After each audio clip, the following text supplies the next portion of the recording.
আর তাদেরকে আপনাদের জন্য হচ্ছেন রম্বা উর্বশী মেনকা তিলোত্তমা অর্থাৎ অপ্সরা।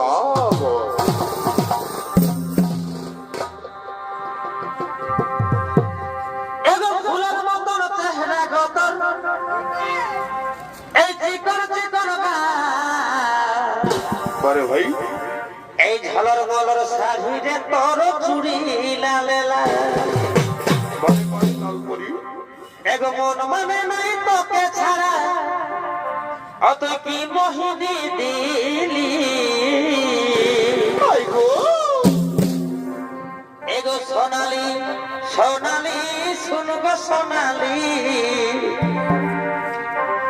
আমি তো ঘরবালা হব তুই ঘরবালি এগো সোনালি সোনালি শুনগো সোনালি